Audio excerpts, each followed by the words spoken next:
Mathematics of finance start किया था। Mathematics of finance के लिए सिंपल इंटरेस्ट और कंपाउंड इंटरेस्ट था, ठीक है। सिंपल इंटरेस्ट निकालने का फॉर्मूला क्या है Ranshi? P into r into t, ठीक है। कंपाउंड इंटरेस्ट निकालने का फॉर्मूला क्या है? लास्ट,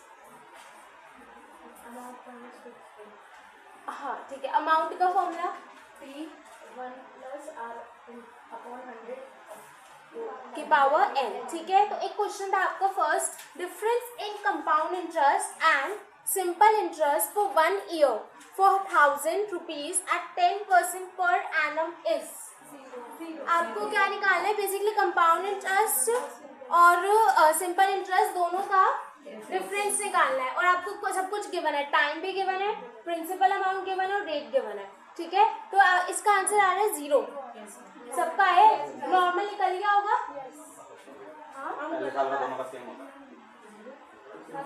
तो तभी तो डिफरेंस हो गया ना।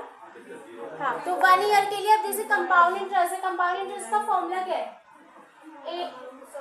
प्रिंसिपल 1 + R/100 की पावर n, सब कुछ गिवन है आपको। 1000, R कितना है? 10 और n कितना है? 1 ईयर। तो इससे जो आएगा that is your compound interest. ऐसे सिंपल इंटरेस्ट क्या होगा? P into r into t upon 100। तो P कितना हो गया? 1000 इंटू 10 इंटू में 1 अपॉन 100। अभी देखो फर्स्ट ईयर की बात कर रहे हो ना, फर्स्ट ईयर में तो दोनों ही सेम होंगे, तो 0 ही आना है। हाँ सॉरी, ये तो अमाउंट आया ना, तो प्रिंसिपल माइनस हो जाएगा, ठीक है। वैसे इसको ना निकालने की भी जरूरत नहीं थी अगर हम एमसीक्यू के ऑप्शन से देखें, तो क्योंकि यहाँ पर फर्स्ट ईयर का ही पूछा है ना, तो फर्स्ट ईयर में तो कंपाउंड इंटरेस्ट और सिंपल इंटरेस्ट दोनों सेम होते हैं, तो डिफरेंस क्या होगा? 0 होगा। सेकेंड ईयर से कंपाउंड इंटरेस्ट इंक्रीज हो जा रहा है, क्योंकि सेकेंड ईयर में इंटरेस्ट ऑन इंटरेस्ट लगता है, ठीक है। सेकेंड क्वेश्चन देखो, if the interest on certain sum for first year at 5% per annum compounded is 25, then total interest at end of second year will be 56.125.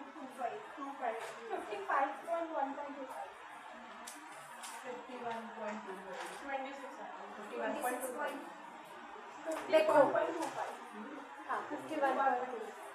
देखो यहाँ पर क्या हो रहा है, अगर इंटरेस्ट सर्टेन सम पर for first year eight 5% per annum compounded is 25, मतलब आपको इंटरेस्ट दे रखा है, ठीक है। कंपाउंडेड इंटरेस्ट है फर्स्ट ईयर के लिए, क्या सिंपल इंटरेस्ट भी वही होगा ना।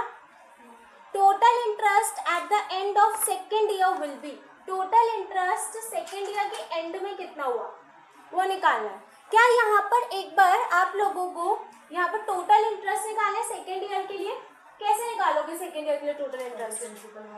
पहले तो देखो प्रिंसिपल निकालना पड़ेगा ना, प्रिंसिपल निकालने के लिए सब कुछ गिवन, आपको इंटरेस्ट गिवन है, आपको रेट गिवन है, टाइम गिवन है, और उससे आप क्या आ जाएगा?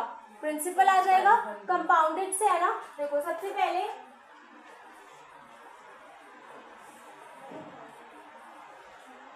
इसी फॉर्मूला में पुट कर देते हैं। कंपाउंड इंटरेस्ट कितना गिवन है आपको? 25, ठीक है। और P निकालना है, प्रिंसिपल नहीं है। 1 + R कितना है? 5/100 और N है 1 माइनस में P, ठीक है। फिर इसमें क्या आ जाएगा? देखो P कॉमन आ गया, ठीक है। तो यहाँ पर हो जाएगा 1 + 5/100 माइनस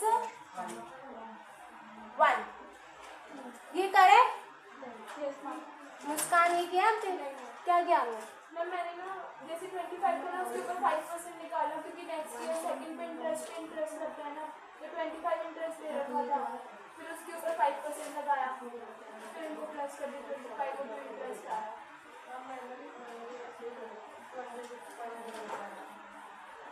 लेकिन फिर प्रिंसिपल पे भी तो इंटरेस्ट लगेगा, प्रिंसिपल वाला अमाउंट भी निकाला ना, वो जल्दी। हाँ तो अच्छा इंटरेस्ट पे इंटरेस्ट लगता है वो ठीक है, बट प्रिंसिपल पे भी तो इंटरेस्ट लगेगा, तो उसमें टोटल पे लगता है ना। जैसे मान लो अगर 10,000 मैंने किसी से लिया है लोन, तो उस पर अगर 10% है इंटरेस्ट, तो 1000 लग गया इंटरेस्ट। अगले साल कंपाउंड इंटरेस्ट पे इस 1000 पे भी लगेगा और 10 पे भी लगेगा ना, तो 11,000 पे लगेगा ना। तो आपको वो वाला स्टेप ठीक है, बट यहाँ पे प्रिंसिपल भी तो लगाना है। ठीक है, ओके नाउ सी, यहाँ से अब p की वैल्यू क्या आ रही है? 500 क्या आ रही है? 500 500। जिसने नहीं किया नोट कर लो। नहीं किया, अच्छा p आ गया 500। ओके, अब क्या करना है? आप लोगों को निकालना है total interest eight end of second year. Second year के लिए टोटल इंटरेस्ट निकालना है। किस पे लगेगा टोटल इंटरेस्ट? 500 प्लस 25। अच्छा ओके, ये यहाँ तक दिख रहा है या नहीं दिख रहा? देखो यहाँ पर सीधा कंपाउंड इंटरेस्ट का फॉर्मूला पुट कर देता है ना। कंपाउंड इंटरेस्ट का फॉर्मूला क्या है? अब तो Radhika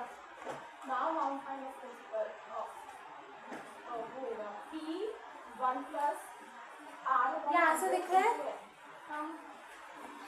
P1 plus R by 100 to N minus P। ठीक है, आप लोगों को P कितना अब निकल गया ना? P 500 और 1 प्लस R कितना है? 5। और कितने इयर्स के लिए निकाल रहे हो? 2। सेकेंड ईयर का निकाल रहे हो ना, तो माइनस 500। ठीक है, तो ये इसको सॉल्व करके जो आएगा 51.25। क्लियर है? किसने नहीं किया या आया ही नहीं समझ? अब आ गया समझ? क्या नहीं समझ आया? क्योंकि इंटरेस्ट निकालना है ना। इंटरेस्ट के लिए फॉर्मूला क्या होता है? Amount minus principal. तो अमाउंट का फॉर्मूला ये होता है माइनस प्रिंसिपल। क्या अब आ गया समझ? थोड़ा खुश हो गए? ओके, क्लियर है? ओके, अब तो बहुत easy concept, last concept is mathematics of finance के अंदर एन्युटी। देखो ऊपर एन्युटी।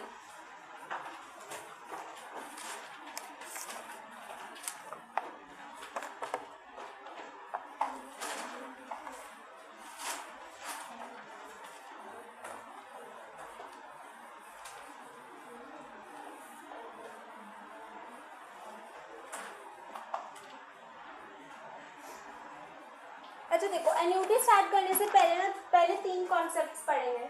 एक तो टाइम वैल्यू ऑफ मनी। याद है वो अभी किया था आप लोगों के पार्टनरशिप के अंदर गुडविल वाली जो वैल्यूएशन की थी, याद है? मॉर्निंग बैच गुडविल वाली वैल्यूएशन के अंदर एन्युटी फैक्टर, एन्युटी मेथड था ना।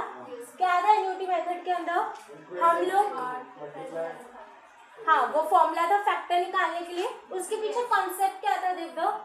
तो उसमें कंसेप्ट था कि हम मेन वैल्यू निकालते थे कि आज जो 1 रुपए की वैल्यू आगे चल के कितनी होगी।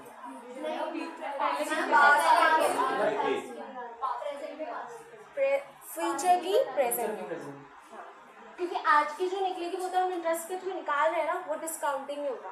टाइम वैल्यू ऑफ मनी क्या कहता है कि अगर आज कुछ वैल्यू है ना मनी की, with the passage of time money की वैल्यू जो है ना कम होती रहती है।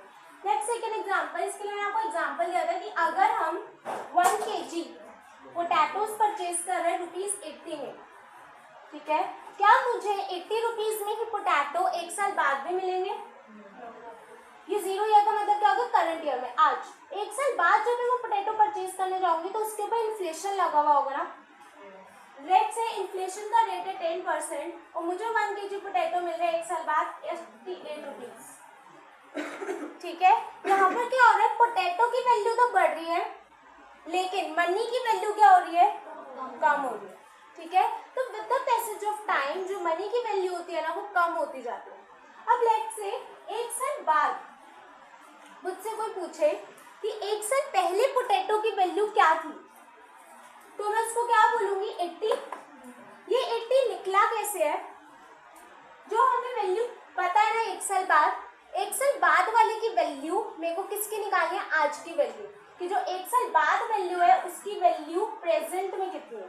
फ्यूचर वैल्यू 1 साल बाद हो गई ना, और प्रेजेंट की वैल्यू निकालनी है मुझे, तो इसके निकालते कैसे? 80 आएगा, देखना 88 जो अमाउंट जिसकी वैल्यू निकालनी है अपॉन में 1 प्लस R की पावर n।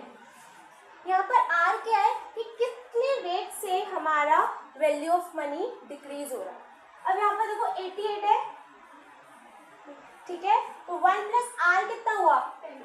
10% की पावर n। क्या मैं एक साल पहले की वैल्यू देख रही हूँ ना, तो यहाँ पर n क्या हो जाएगा 1। करके देखो आंसर आएगा आपका, मतलब 80 आएगा। 1.10 इज इक्वल्स टू 80।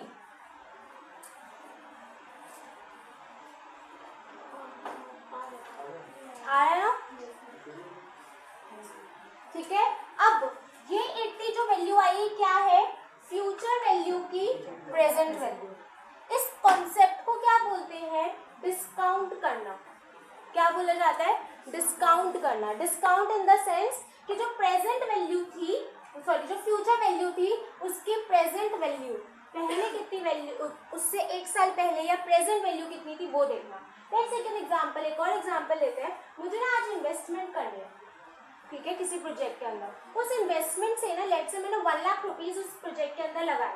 अब मैंने जो 1 लाख रुपीज लगाए हैं ना, उससे ना प्रोजेक्ट से जो रिटर्न मुझे आना है ना, वो हर साल 10,000, 20,000, 30,000 ऐसे आना है। ठीक है, क्या ये 10,000, 20,000, 30,000 मेरे फ्यूचर के वैल्यू के अकॉर्डिंग अमाउंट होंगे? क्योंकि इन्फ्लेशन बढ़ रहा है ना, तो टाइम वैल्यू ऑफ मनी के अकॉर्डिंग जो 10,000 है, 20,000 है, 30,000 है, उनकी वैल्यूज क्या होंगी, फ्यूचर के इन्फ्लेशन के अकॉर्डिंग होगी। बट मैं पैसा तो आज लगा रही हूँ ना, तो मैं जब पैसा लगाऊंगी तो मैं क्या चीज कंपेयर करूंगी कि जो मैं आज पैसा लगा रही हूँ, क्या जो मेरे को फ्यूचर में इन्फ्लोज आ रहे हैं उनकी प्रेजेंट वैल्यू को कंपेयर किया जाएगा। प्रेजेंट वैल्यू का मतलब क्या हो गया, जैसे मान लो आज करंट ईयर में मैंने 1 लाख रुपए लगाया, उससे मैंने 1 साल बाद 20,000 रुपये रिटर्न आ रहा है, 2 साल बाद 30,000 रुपये रिटर्न आ रहा है, फिर 40,000 आ रहा है। ये सब तो 10, 20, 30, 40 ये कब की वैल्यू है, फ्यूचर की ना। आज जब पैसा लगाऊंगी तो आज की वैल्यू से कंपेयर करूंगी या फ्यूचर की वैल्यू से कंपेयर करूंगी, फ्यूचर की। तो फ्यूचर की वैल्यूज है वो, फ्यूचर के एज पर इन्फ्लेशन के अकॉर्डिंग है ना।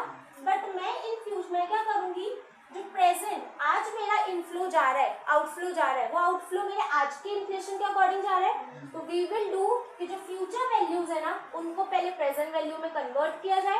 प्रेजेंट वैल्यू में कन्वर्ट करके अब सेम हो जाएगा ना नेचर, इनफ्लोज भी प्रेजेंट वैल्यू के आ गए, आउटफ्लोज भी प्रेजेंट वैल्यू के आ गए, तो दोनों को कंपेयर किया जाए। तो हमेशा क्या करते हैं, फ्यूचर वैल्यूज की क्या निकाली जाती है, प्रेजेंट वैल्यू। क्यों, क्योंकि इन्फ्लेशन की वजह से फ्यूचर्स वैल्यू और प्रेजेंट वैल्यू डिफर करते हैं। क्लियर, समझ आया? ये कॉन्सेप्ट है आपका टाइम वैल्यू ऑफ मनी।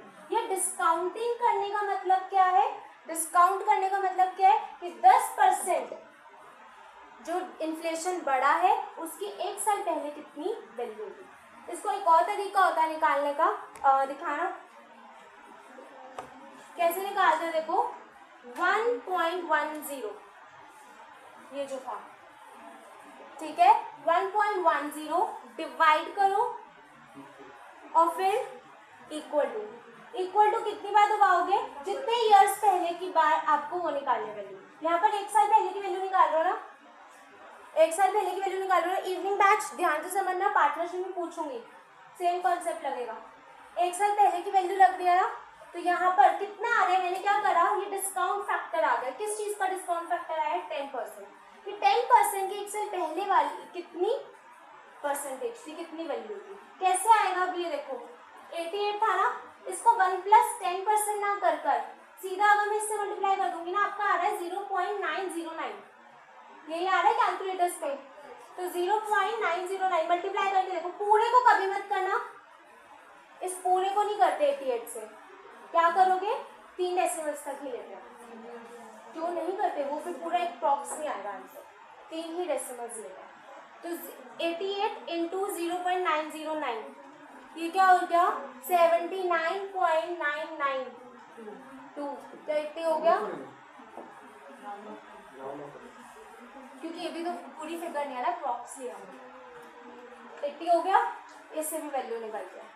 ठीक है, इस पूरे प्रोसेस को क्या बोलते हैं, डिस्काउंटिंग। कभी भी स्कैनर के अंदर कोई भी क्वेश्चन दिखे, उसके अंदर बोला जाए कि आपको डिस्काउंट रेट निकालना है, तो डिस्काउंट रेट का मतलब क्या है, आपका टाइम वैल्यू ऑफ मनी का कॉन्सेप्ट यूज होता है। डिस्काउंट रेट का मतलब क्या है, टाइम वैल्यू ऑफ मनी। ठीक है, तो डिस्काउंटिंग का मतलब क्या होता है, फ्यूचर वैल्यूज की प्रेजेंट वैल्यू निकालना। ऐसे ही होता है प्रोसेस कंपाउंडिंग, अभी निकाले ना कंपाउंड इंटरेस्ट, क्या कर दो, प्रेजेंट वैल्यू की फ्यूचर वैल्यू निकाल दो, वही तो कर रहे हो। कंपाउंड इंटरेस्ट के अंदर भी क्या हो रहा है, पी के अंदर 1 plus r by 100 into n. ये पी करंट ईयर है ना, करंट की वैल्यू है ना, उसके आप फ्यूचर वैल्यू देख लो कि कंपाउंड इंटरेस्ट कितना आएगा, अमाउंट कितना देना है आगे फ्यूचर में। तो कंपाउंडिंग का मतलब क्या होता है, ये एमसीक्यू में आ सकता है, ध्यान से समझना। कंपाउंडिंग का मतलब है प्रेजेंट की वैल्यूज फ्यूचर में क्या है, और डिस्काउंटिंग का मतलब क्या है, फ्यूचर की वैल्यूज प्रेजेंट में क्या है। ठीक है, रिवर्स। तो टाइम वैल्यू ऑफ मनी किस में लगता है, डिस्काउंटिंग के अंदर, और कंपाउंडिंग के अंदर टाइम वैल्यू ऑफ मनी नहीं लगता। Is it clear? डिस्काउंटिंग क्यों कहते हैं, क्योंकि हम लोग क्या कर रहे हैं, 88 हमारे पास फुल वैल्यू थी, हम लोग ये देख रहे हैं कि 88 की एक साल पहले कितनी वैल्यू थी, कि इतना जितना टाइम वैल्यू ऑफ मनी के अंदर चेंज आया है, मनी के अंदर जो चेंज आया है वो किस वजह से आया है, किस रेट से आया है। तो वो रेट जो है, अगर मैं इसको 80 को 10% इसके अंदर प्लस कर दूँ, 1 + 10% कर दूँ, तो मेरे पास 88 की वैल्यू आएगी फुल वैल्यू, बट मैं 88 की अगर प्रेजेंट वैल्यू निकाल रही हूँ, ये फ्यूचर वैल्यू आया, तो ये क्या हो रहा है, 88 के अंदर में 10% को कम कर रही हूँ ना, 10% को, जो इन्फ्लेशन इसके अंदर इंक्लूडेड नहीं है, तो वो क्या हो गया, डिस्काउंट। ठीक है, समझ आ गया? ठीक है, किसके सर पे से गए? ठीक है, आगे लिखो टाइम। इसमें ना सबसे पहले न्यूटी के अंदर फर्स्ट कॉन्सेप्ट लिखो, time value of money.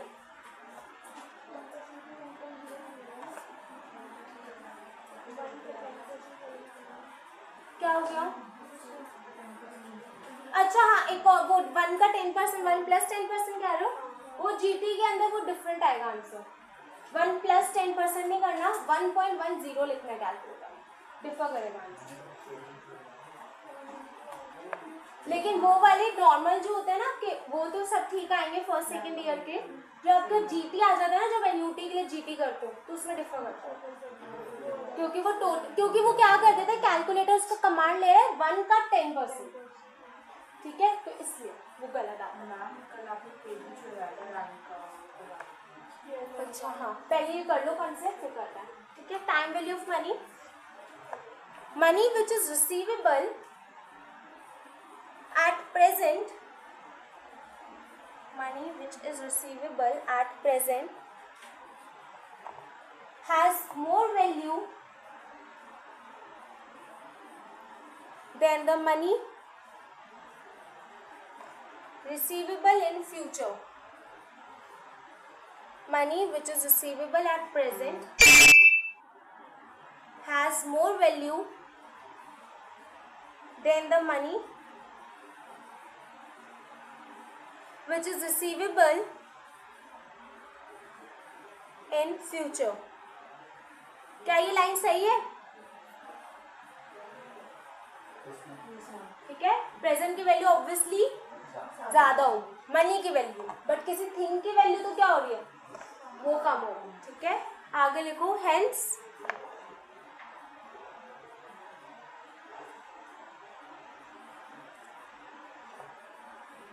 this concept is known as, hence this concept is known as time value of money.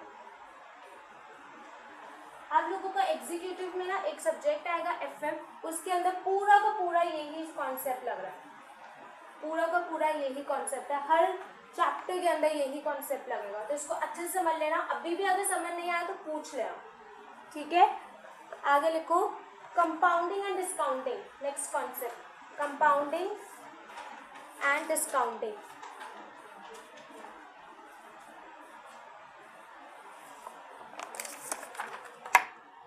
सबसे पहले लिखेंगे कंपाउंडिंग। कंपाउंडिंग क्या होती है राधिका? हाँ, तो क्या चीज बढ़ रही है? प्रेजेंट वैल्यू को फ्यूचर वैल्यू देखना, प्रेजेंट वैल्यू की, इट इज कंपाउंडिंग। लिखो, this method is used to determine, this method is used to determine future value of present investment, future value of present investment,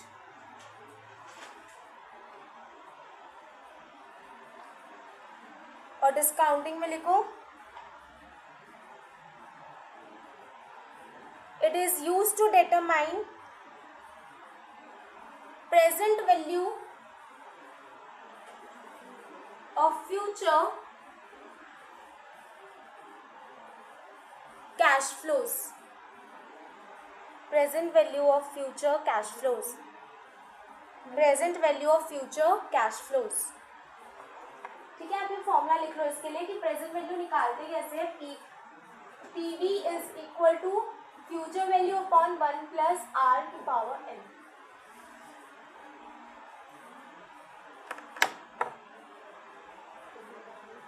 ठीक है,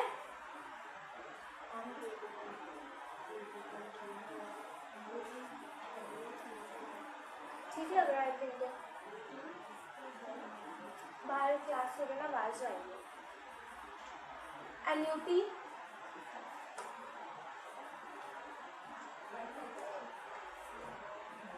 ठीक है, annuity. Next अब लिखो annuity क्या होगा।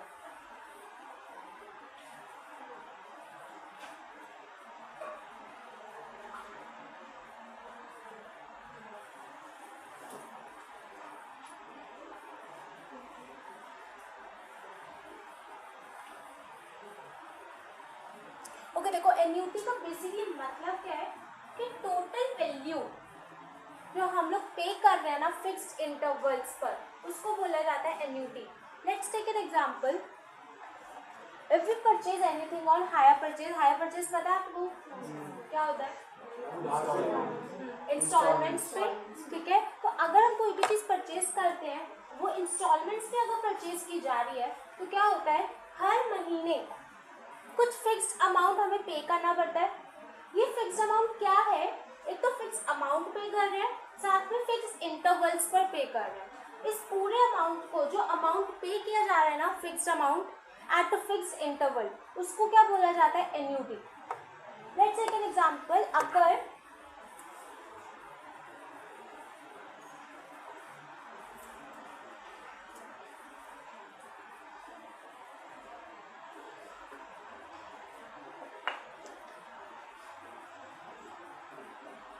I purchase anything which is of 50,000, उसके ऊपर मैंने डाउन पेमेंट की 10,000 की। ठीक है, मेरी जो इंस्टॉलमेंट्स बनेगी वो किसकी बनेगी, 40,000 की। 40,000 की लेट्स अप जो इंस्टॉलमेंट्स बनेगी उसके अंदर क्या क्या चीज़ें इंक्लूडेड होंगी, इंटरेस्ट एंड अमाउंट जो पे करना मुझे, मतलब 40 जो मुझे पे करना प्रिंसिपल प्लस उसके ऊपर कुछ अगर इंटरेस्ट लग रहा होगा, जैसे 4,000 का लग रहा है तो पूरे 44,000 की इंस्टॉलमेंट्स बनेंगी। ये जो इंस्टॉलमेंट्स हैं कुछ फिक्स अमाउंट की बनाई जाती हैं और फिक्स इंटरवल्स पर होती हैं। ये फिक्स इंटरवल्स वाले जितने भी अमाउंट्स हैं जो हम पे कर रहे हैं ना, the fixed amount which is paid at fixed interval is known as annuity. इस अमाउंट को क्या बोलते हैं, एन्यूटी। जैसे 44,000 है तो इस 44,000 की जो अलग अलग वैल्यूज बनेंगी वो अलग अलग वैल्यूज क्या होगी, लेट्स से अगर कुछ भी है 3750 पर मंथ फिक्स होगा। ठीक है, तो यहाँ पर टाइम इंटरवल्स क्या है, 1 मंथ का फिक्स्ड है कि हर महीने बाद देना है, और फिक्स अमाउंट कितना है 3750। ये अमाउंट क्या है, annuity. Annuity is the fixed amount which is paid for a certain some at a fix intervals. जैसे इंश्योरेंसेज होते हैं उनके ऊपर प्रीमियम्स पे किए जाते हैं। तो प्रीमियम्स क्या होता है, हर साल में करते हो ना पे, तो हर साल में एक फिक्स इंटरवल हो गया कि एक साल में पे किए जाएंगे, फिक्स अमाउंट होता है, तो वो फिक्स अमाउंट क्या हो गया, हमारी एन्यूटी। वो एन्यूटी किस चीज़ की है, इंश्योरेंसेज जो हमने लिया, it is known as annuity. समझ आया, इस इंस्टॉलमेंट्स जो पे करते हैं। ठीक है, ये क्या होती है, एन्यूटी। इज इट क्लियर, लिखो इसके अंदर। आप लोगों ने अभी क्या लिखा है, एन्यूटी लिखा है, लिखो इसमें, it is a fixed sum paid at regular intervals. It is a fixed sum paid at regular intervals under certain conditions. These intervals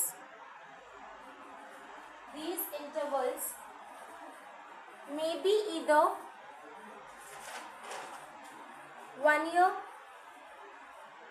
or half year or quarter, etc. 1 year, half year, quarter, etc.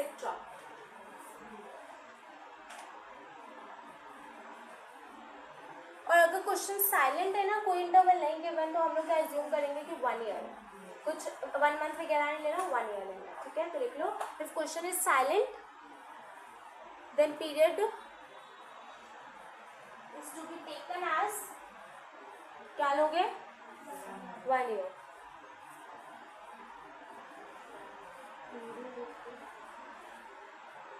If period is not mentioned, then 1 year should be taken. ठीक है। Next लिखो types of annuity.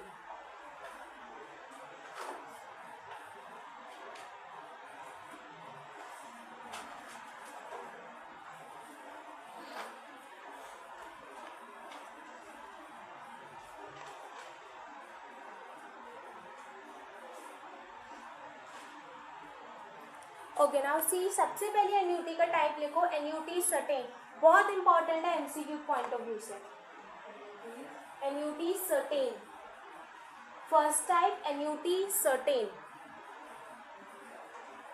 देखो annuity certain का मतलब क्या होता है basically, कि जो अमाउंट ऑफ एन्युटी पे किया जा रहा है वो फिक्स्ड नंबर ऑफ इंटरवल्स के लिए पे किया जाएगा, फिक्स्ड है, सर्टेन है, कितने टाइम तक ये एन्युटी पे करनी है। लेट्स टेक एन एग्जांपल, जैसे इंस्टॉलमेंट्स होती है तो उनके मंथ्स अगर बन रहे हैं तो फिक्स्ड होता है ना, या तो 12 मंथ्स या फिर 24 मंथ्स, वो फिक्स किए जाते हैं ना। तो हमारे पास सर्टेन का मतलब कि एक सर्टेन पीरियड है, एक सर्टेन पीरियड तक ही वो एन्युटी पे करनी है, it is known as annuity certain, ठीक है। देखो इसके अंदर annuity payable for a fixed number of interval, annuity payable for a fixed number of interval is called annuity certain, is called annuity certain।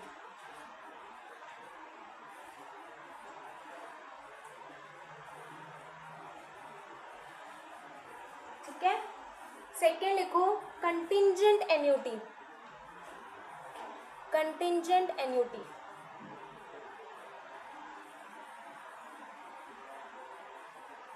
Okay, contingent annuity का मतलब contingent पता क्या होता है, हैपनिंग ऑफ एनी इवेंट, ठीक है, जो भी कोई चीज अभी फिक्स नहीं है, सर्टेन नहीं है। तो कंटिंजेंट एन्युटी का मतलब क्या है कि यहाँ पर ना फिक्स इंटरवल्स नहीं है, हमें नहीं पता कितने टाइम तक पे करना है।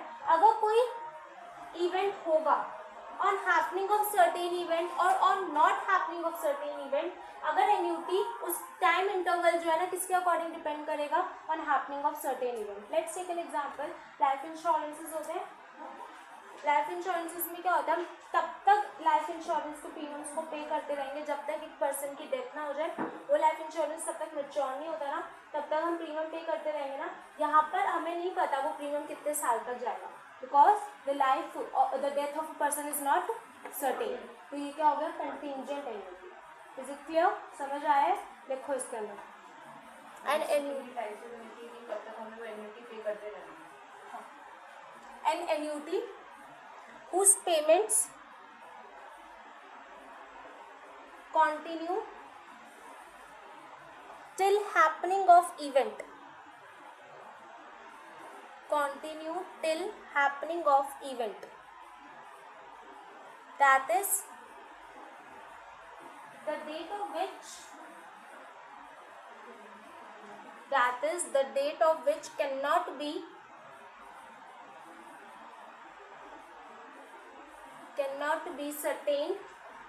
ascertained in present, cannot be ascertained in present. For example, annuities paid in case of किस केस में पे करोगे, life insurance, annuities paid in case of life insurance। Basically ये वाली एन्यूटीज वो एन्यूटीज होती हैं जिनका ना सर्टेन फिक्स पीरियड नहीं होता। अब ये वाला जो था हमने किया कि इंस्टॉलमेंट्स अगर परचेज करें तो इंस्टॉलमेंट फिक्स पीरियड तक बनेगी ना, 12 या 24 मंथ्स तक। बट यहाँ पर कंटिंजेंट का मतलब क्या, फिक्स नहीं है, वो जो है एन्यूटी कब क्लोज हो जाएगी, ऑन हैपनिंग ऑफ सर्टेन। ठीक है, नेक्स्ट लिखो third, perpetual annuity.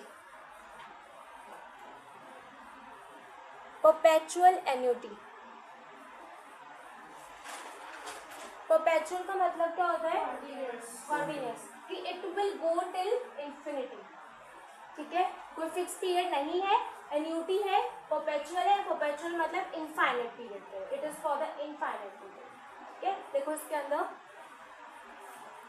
Annuity which continues for ever, bracket में लिख लो infinite number of years, infinite number of years is called perpetual annuity, is called perpetual annuity.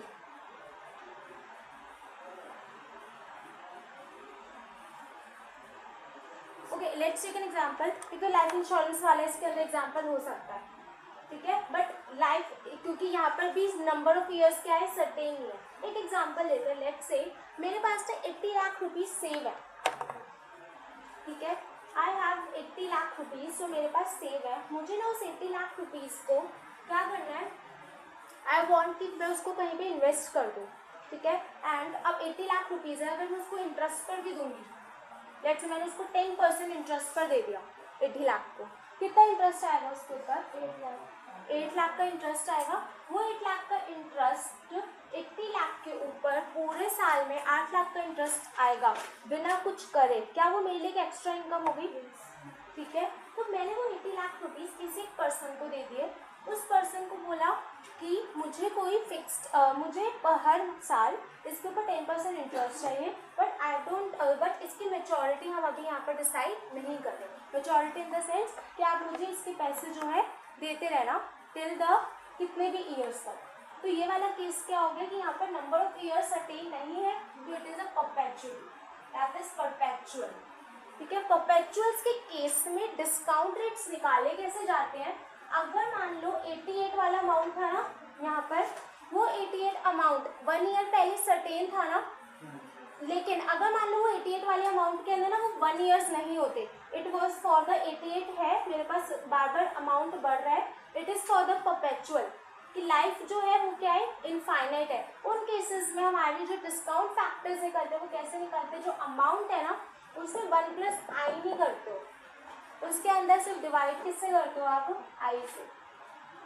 That is I क्या हो गया, discount rate, वहाँ पर 1 plus आई नहीं किया जाता। लेट्स टेक एन एग्जांपल, वही 80 लाख वाली एग्जांपल लेते हैं। मेरे पास 80 लाख रुपीज़ है, ठीक है, मैं उसको इन्वेस्ट करके 8 लाख रुपीज़ ले रही हूँ हर साल, कि मेरे को हर साल कितने पैसे दो, 8 लाख रुपीज़। मुझे अमाउंट मिल कितना रहा है आज करंट ईयर में, आज 0 ईयर में मैंने कितना इन्वेस्ट करा, 80 लाख दे दिया आगे, तो मेरे को हर साल रिटर्न कितना आ रहा है, 8 लाख 8 लाख। ठीक है, कि 10% इंटरेस्ट हो गया। अगर मुझसे कोई पूछे क्या ये 8 लाख का फ्यूचर वैल्यूज है, ये फ्यूचर वैल्यूज मुझे सर्टेन पीरियड नहीं है डिफाइंड, ये मेरे को इनफाइनाइट तक मिलती रहेगी। तो इसके अंदर हम लोग, अगर मुझे इसकी प्रेजेंट वैल्यू निकालनी है ना, कि 8 लाख रुपए जो मुझे इनकम आ रही है, मैंने ऐसा उसको कितना इन्वेस्ट किया था प्रेजेंट में, जब से मुझे 8 लाख रुपए आने स्टार्ट कर रहे हैं, तो वो कितना मैंने इन्वेस्टमेंट करी थी, वो इन्वेस्टमेंट कैसे निकलेगी। मुझे 80 लाख किया ना इन्वेस्टमेंट, और उसके ऊपर 10% इंटरेस्ट आया, तो इन्फ्लेशन रेट कितना हुआ, 10% ना। तो कैसे निकलेगी 8 लाख की वैल्यू की future present value, 8 lakh upon में 10%, क्या 80 लाख आएगा? 8 का 10 डिवाइड बाय 10% करो, 80 लाख आएगा, 80 लाख आएगा। ऐसे निकालते हैं परपेचुअलिटी के केस में। परपेचुअल का मतलब क्या है कि मैंने कोई मैच्योर्ड पीरियड नहीं बताया, इनफाइनाइट तक जो है ये जो है कॉन्टिन्यूस में रहेगी, it is perpetual annuity. Is it clear? मैंने आज 80 लाख रुपीज इन्वेस्ट कर रहे हैं, उसके ऊपर मुझे हर साल 8 लाख रुपये इंटरेस्ट तो आएगा, बट आई डोंट नो वो कब तक आएगा। ठीक ठीक है, तो ये होता है परपेचुअल एन्युटी। ठीक है, देखो इसके अंदर क्या लिखा है, is called perpetual annuity. For example investment made by, for example, investment made by a person in current year,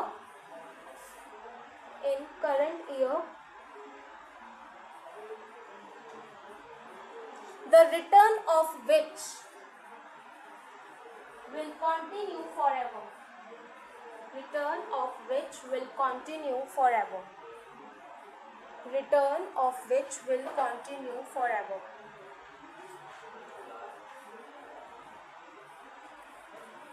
ठीक है, नेक्स्ट लिखो immediate annuity. Immediate annuity, immediate annuity.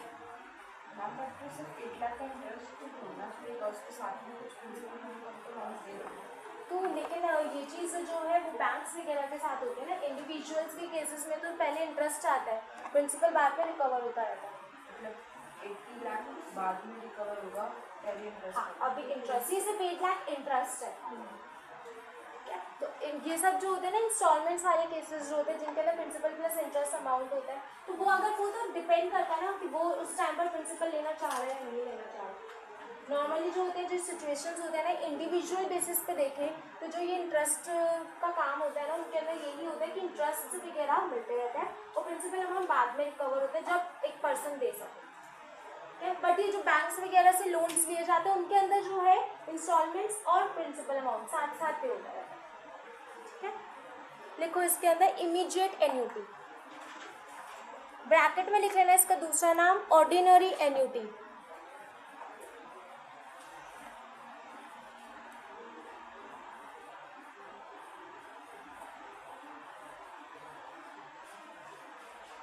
देखो इमीडिएट एन्युटी का मतलब क्या होता है, वो एन्युटीज जिनकी पेमेंट हो तो रही है बट पेमेंट होगी at the end of the period, at the end of the period. Let's take an example, instalments बनी है, इंस्टॉलमेंट्स की पेमेंट करनी तो है पर मंथ के अकॉर्डिंग, बट वो पर मंथ के अकॉर्डिंग जो पेमेंट हो रही है वो हर मंथ के एंड में पे किया जाएगा। हर मंथ के एंड का मतलब क्या होगा, लेट्स से अगर अप्रैल को पे करा तो 31 अप्रैल, ठीक है, 30 अप्रैल, फिर मई, तो लास्ट में जो पे किया जाएगा that is immediate annuity. Immediate से वैसे आप लोगों को क्या लगेगा कि एकदम स्टार्टिंग में पे कर दो ना, रिवर्स, ऐसे याद रखना रिवर्स। ठीक है, तो लिख लो इसके अंदर।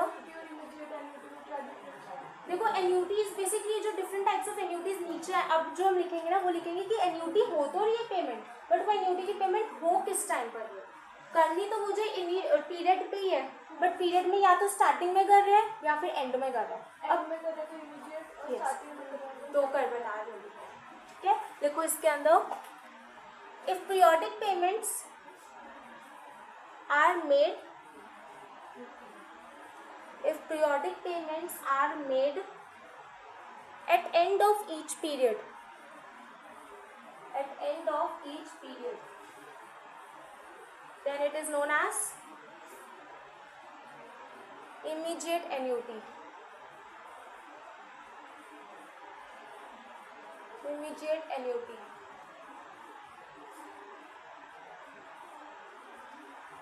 ठीक है, नेक्स्ट देखो एन्युटी ड्यू। कितने टाइप्स हैं, 2 और। Annuity due, okay, annuity due का मतलब क्या होता है, बेसिकली द पेमेंट जिसकी payment at the starting of the period कर दी गई है, बिगनिंग। अब यहाँ पे भी रिवर्स हो रहा है ना, एन्युटी ड्यू का में बेसिकली क्या होगा कि अभी तक स्टार्टिंग में पेमेंट नहीं करी, तो रिवर्स। एन्युटी ड्यू का मतलब क्या होता है कि बिगनिंग ऑफ पीरियड में पेमेंट हो गई, मतलब अगर अप्रैल को करना है तो 1 अप्रैल को पेमेंट हो गई या 1 मई को पेमेंट हुई है। ठीक है, तो लिख लो इसके अंदर if the periodic payments, but ये नहीं कि फर्स्ट एकदम रिजिड ही हो जाओ कि फर्स्ट डेट को ही पेमेंट करनी है, स्टार्टिंग में होनी चाहिए। Yes, okay, if the periodic payment are made in advance at the beginning of each period. First April क्या? फर्स्ट अप्रैल को होगी दोनों। हाँ, 1 अप्रैल या फिर कई बार 5th या 6th भी इंस्टॉलमेंट्स हो जाती है, तो वो भी फर्स्ट स्टार्टिंग वही होगा. If in advance at the beginning of each period, at the beginning of each period,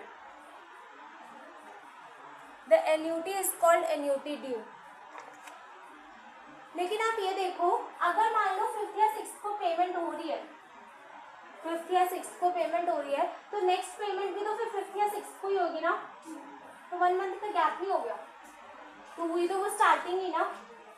हमारे मंथ के अकॉर्डिंग वो स्टार्टिंग नहीं होगा, बट एन्यूटी की जो पेमेंट्स है वो तो एक फिक्स पीरियड पे हो रहा है ना. अगर मान लो आज मैं कोई परचेज करती हूँ, ठीक है, आज मैं अगर कुछ परचेज कर रही हूँ, तो जो नेक्स्ट टाइम से इंस्टॉलमेंट बनेगी वो मुझे, तो अगर मान लो मैंने 24 अप्रैल को कुछ परचेज करा है, क्या मेरी फर्स्ट में से इंस्टॉलमेंट स्टार्ट हो जाएंगी? नहीं ना. 24th ही मेरा डेट होगा ना, तो मेरा एन्यूटी का पीरियड ही क्या हुआ? 24th to 24th of next month. तो मेरे लिए तो वो क्या है, स्टार्टिंग ही हो गई ना, ठीक है. बट कैलेंडर मंथ के अकॉर्डिंग देखें तो वो फिर पीरियड देखिए, एन्यूटी की तो फर्स्ट ही हुआ ना पीरियड की स्टार्टिंग, ठीक है. ओके, नेक्स्ट लिखो deferred annuity.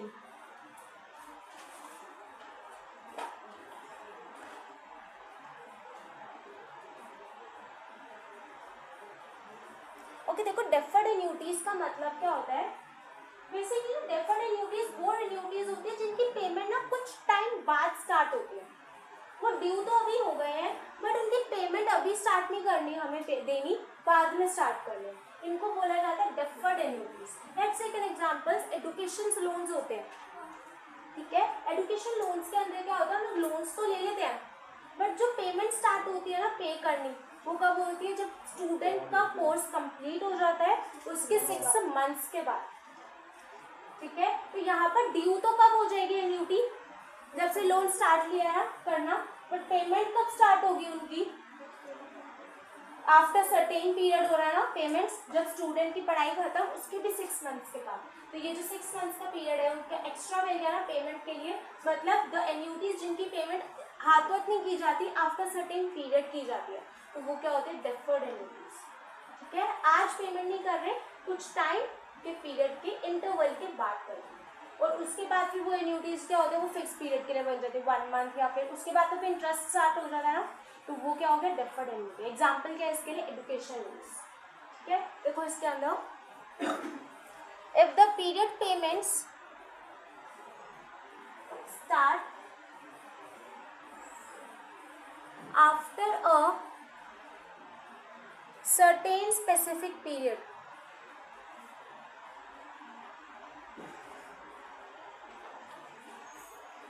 it is called deferred annuity. After certain specific period, it is called deferred annuity. और ये जो पीरियड होता है ना, इसको क्या बोला जाता है? Deferred period. The period is known as deferred period.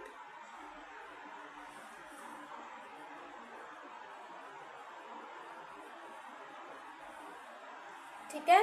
For example लिख लो education loan. For example education loans.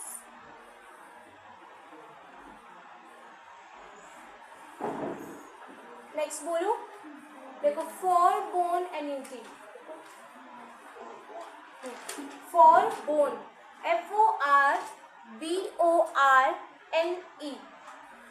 FORBORNE, FORBORNE, forborne annuity. Forborne annuity का मतलब क्या होता है? एन्यूटीज ड्यू तो हो गई हैं, अभी तक पे ही नहीं किया. एन्यूटीज विच आर अनपेड. इंस्टॉलमेंट्स बन गए, जरूरी तो ना पैसे आ जाए, रिकवर हो जाए उस पर्सन से, तो जितने पीरियड का पैसा नहीं रिकवर हुआ वो मेरे लिए क्या हो गया? फॉरबोन एन्यूटी. क्या? Outstanding basic. क्या? तो लिख लो इसके अंदर, an annuity which is left unpaid for a certain number of years, which is left unpaid for certain number of years.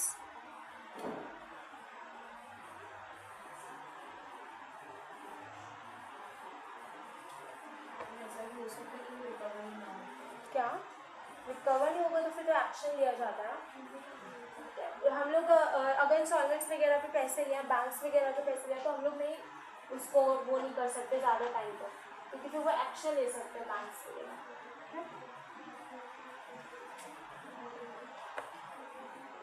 Okay, समझ आ गया पक्का? सारे टाइप्स देखो कौन कौन से हैं। सबसे पहला टाइप कौन सा था? एन्युटी सर्टेन, मतलब कि कुछ फिक्स पीरियड के लिए इंटरवल। सेकंड, कंटिंजेंट एन्युटी, जो एक हैपनिंग ऑफ इवेंट पे डिपेंड करता है। Third, perpetual which is for infinite period. Fourth, immediate annuity, जिसकी पेमेंट एंड पर हो जा रही है। उसके बाद एन्युटी ड्यू, जिसकी पेमेंट बिगिनिंग में की जा रही है। उसके बाद डेफर्ड एन्युटी, जिनकी पेमेंट्स कुछ इंटरवल के बाद दी जाएगी, ठीक है। फिर उसके बाद फोरबोर्न एन्युटी, जिसकी आउटस्टैंडिंग पे ही नहीं किया, तो जिन चीज़ों पे पेमेंट नहीं की वो वाली ईयर्स की एन्युटी क्या हो गई? फोरबोर्न एन्युटी। Is it clear? समझ आ गया? ठीक है, नेक्स्ट लिखो। अब टाइप्स ऑफ एन्युटी है, याद रहेंगे? ठीक है, राधे बस सुना दो एक बार सारे।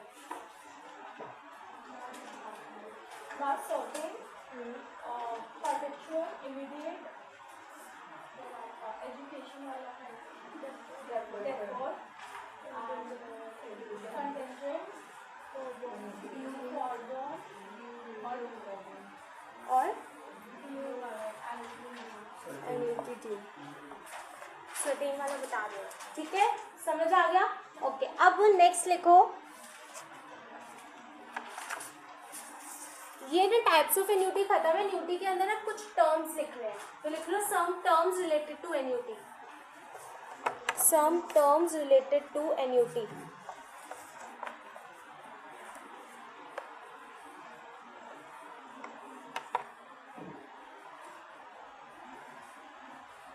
सबसे पहले लिखो पेमेंट पीरियड।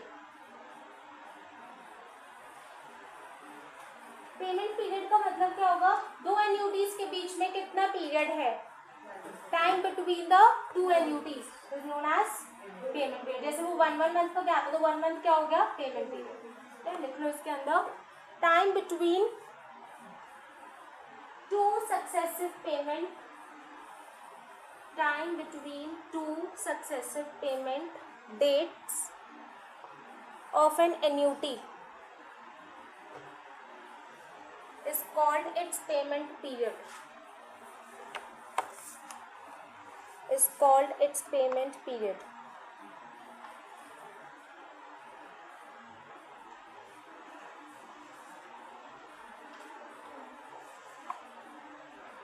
ठीक है, फिर नेक्स्ट देखो term of annuity. Term of annuity, term of annuity. Term का मतलब क्या है? Yes, time period between first payment of annuity till last payment of annuity. तो मतलब कि कितने टाइम इंटरवल्स के लिए हम लोग वो एन्युटी पे कर रहे हैं, ठीक है। तो लिख लो total time from beginning of first payment period to end of first payment period to end of last payment period to end of last payment period is called term of annuity. कहाँ रह गया? Is called term of annuity.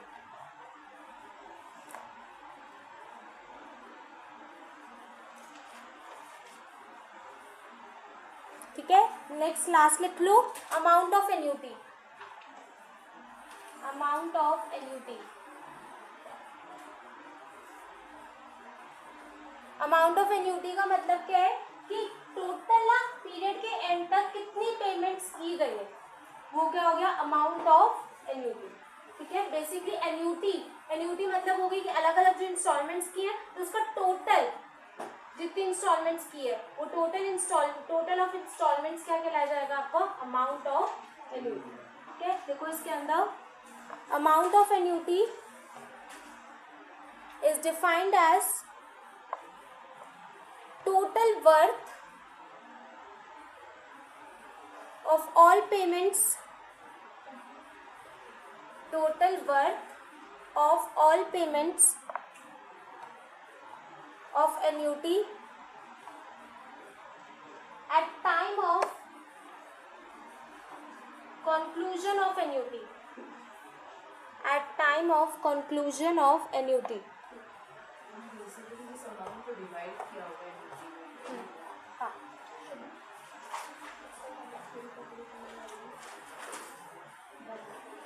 At time of conclusion of annuity.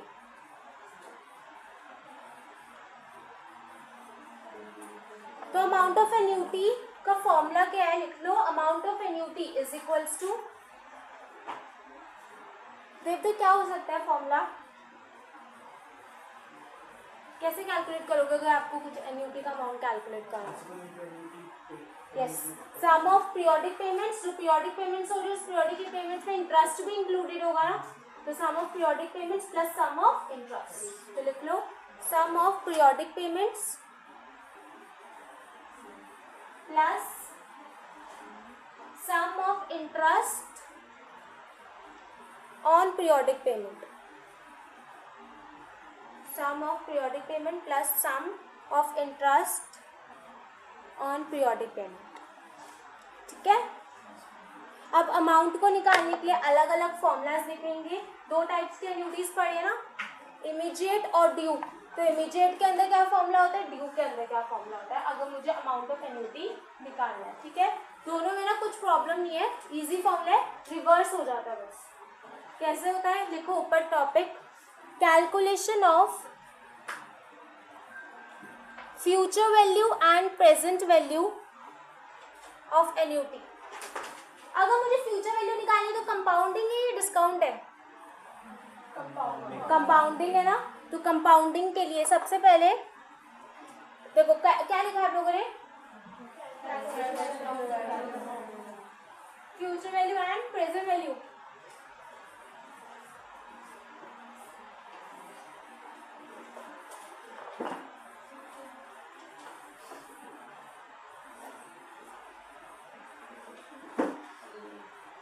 तो सबसे पहले annuity immediate के according formula लिखेंगे. ठीक है. इमीडिएट का दूसरा नाम क्या है, ऑर्डिनरी. एन्यूटी इमीडिएट और एन्यूटी ड्यू. ठीक है. अब एन्यूटी इमीडिएट के अंदर भी दो चीजें देखनी है, फ्यूचर वैल्यू निकालनी है या फिर प्रेजेंट वैल्यू निकालनी है. ठीक है. तो पहले ऐसे बना लो चार्ट.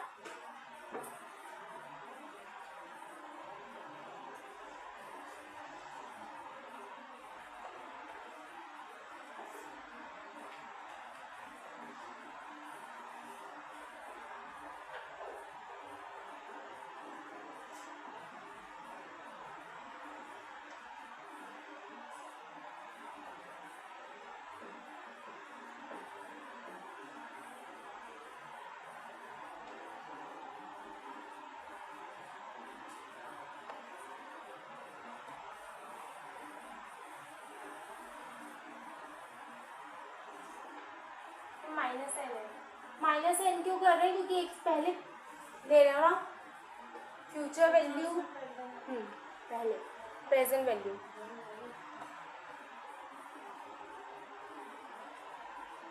अच्छा, प्रेजेंट वैल्यू वाली लिख ली. अब फ्यूचर के अंदर क्या करना है, रिवर्स करना है. ए अपॉन आई तो सेम रहेगा, क्या हो जाएगा 1 प्लस आई, सॉरी मल्टीप्लाई है ना, 1 प्लस आई की पावर एन माइनस 1.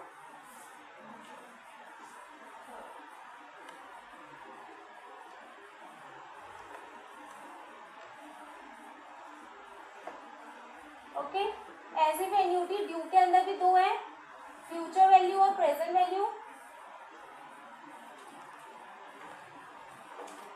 देखो फॉर्मूला यही लगता है प्रेजेंट वैल्यू में भी सेम. यहाँ से दिख रहा है आप लोगों को, 1 minus 1 plus i power minus n. यहाँ पर एक और चीज मल्टीप्लाई हो जाएगी, that is 1 plus i, 1 plus I.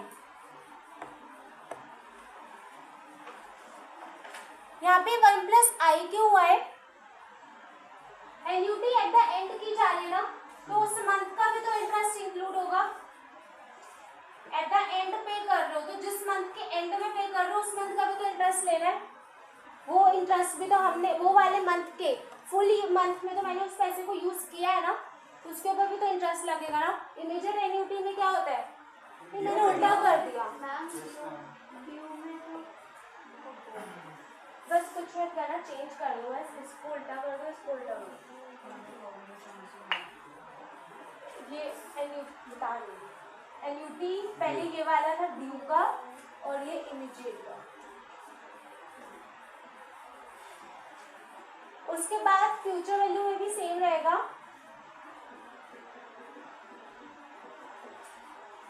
Multiply में 1 प्लस आई, एक बार लिख लो फिर देखते हैं।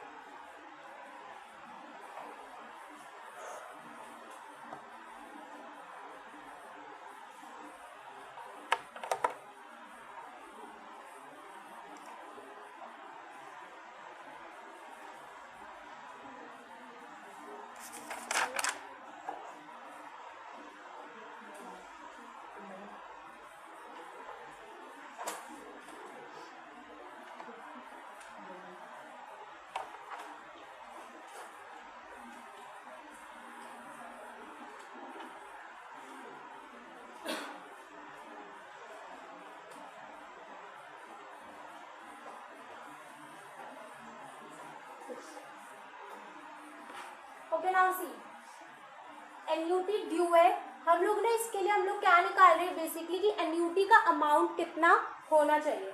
कैसे निकालोगे एन्युटी का अमाउंट, टोटल पीरियड के लिए कितना अमाउंट है, कैसे निकलेगा टोटल पीरियड के लिए अमाउंट। अगर मैं फ्यूचर वैल्यू निकाल रही हूँ तो प्रेजेंट से फ्यूचर निकाल रही हूँ ना, तो प्रेजेंट से फ्यूचर के लिए फॉर्मूला क्या हो गया, ए अपॉन आई, ए क्या है आपका अमाउंट, अपॉन में क्या कर दोगे जो रेट ऑफ इंटरेस्ट आएगा, जिस रेट पे हम लोगों ने वो एन्युटी प्रोवाइड कर दी है, मल्टीप्लाई में 1 प्लस आई की पावर एन माइनस में 1।